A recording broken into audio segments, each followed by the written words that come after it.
د زابل اوسیدونکي د سولې غوښتنه کوي. د زابل ولایت اوسیدونکي وایي چې دا مهال د هیواد تر ټولو ستره اړتیا سوله ده او دوی هیله مند دي چې ژر به وسلوال طالبان او افغان حکومت یو له بل سره خبرې پیل کړي. په داسې حال کې چې وسلوالو طالبانو او د امریکا متحده ایالاتونو ترمنځ د شاوخوا یو کال په موده کې نه پړاوه خبرې ترسره شوې او عام افغانان ډېر هیله مند وو چې بالاخره به د لسیزو اوږده جګړه پای ته ورسیږي. د زابل ولایت اوسیدونکي وایي جګړه د هیڅ ستونزې د حل لاره نه ده او که مخالف لوري هر څومره یو بل سره ووژني بیا به هم په آخر کې سوله کوي. د دې ولایت د میرمنو د حقونو فعالانې وایي چې د هیواد مهمه اړتیا سوله ده ځکه په اوسني حالاتو کې هیڅ شی په باور نه دي او دوی آینده ته هیله مند نه دي، خو که سوله وي هیواد به پرمختګ وکړي او افغانان به په یووالي او اتفاق یو له بل سره ژوند وکړي. سوله خو داسې ده که سوله چې زموږ وطن ته راسي، مثال داسې وي لکه زموږ کور چې ټوله پوره سو.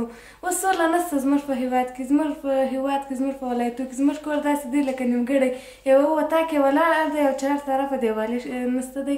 نو که سوله راسي زموږ دپاره ډېر ښه دی. موږ هر څه تر مثال زموږ وطن جوړېږي، ولسوالیو دې کې هر څه رسېږي، مثال کلینیکونه داسې نور شیان. د یو بل په خبرو باندې نور هیوادونه غواړي چې افغانستان به قوي به انرژي هیواد ده، دوی غواړي چې دغه انرژي له منځه یې په خپل مابینځ کې سره مصرف کړي او یو ورور وژني بل ورور وژني، یوه خور کونډه کې بله خور کونډه کې، پر دې هیوادونه دا غواړي. د زابل ولایت یو تن آزاد خبریال لالجان افغان هم وایي چې افغانان د سولې لپاره هیله مند دي او له وسلوالو جنګي ډلو غواړي چې په خپلو کې خبرې وکړي. هغه ویل د امریکا او طالبانو ترمنځ د خبرو ځنډ دغه هیلې کمې کړي، خو افغان مشران به بیرته د سولې خبرې پیل کړي. دا خبرې افغانان ډېر خوشبینه کړي و دې ته چې سوله به کېږي، ولې دغه نیم پړاو خبرې چې شروع سوې دغه افغانان یو څه مایوسه کړ، ځکه چې هغه کمې خبرې د ټرمپ سره یا د امریکا ولسمشر سره دغه خبرې ترسره سوې، هغه دا خبرې رد کړې. د افغانان مایوسه سول.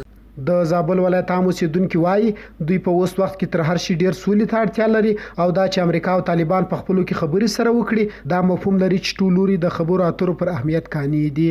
دوی زیاته کړه که رښتینې هڅې وسي په هیواد کې به سوله راسي.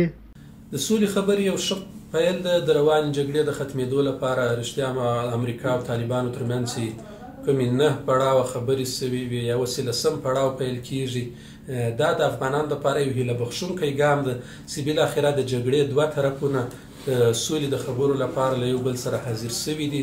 زما په فکر د تیرو 18 کلونو راهیسې دا یو موقع یا یوه کلي ده، که څه هم مثلا ځینې د شک په سترګه دې خبرو ته ګوري، خو زما په فکر تر ټولو لویه موقع او تر ټولو لویه خوشبختي دغه یو موقع ده چې مثلا د امریکا او طالبانو ترمنځ سولې هوکړه نهایي سوې ده او په نږدې راتلونکي کې شاید د همدې کلي له لارې بین الافغاني مذاکرات پیل شي. د زابل ولایت اوسیدونکي په داسې حال کې د سولې پر اهمیت ټینګار کوي چې وسلوالو طالبانو د خبرو په وخت کې هم خپل بریدونو ته دوام ورکړ چې په نتیجه کې د امریکا ولسمشر د سولې خبرې ځنډولې.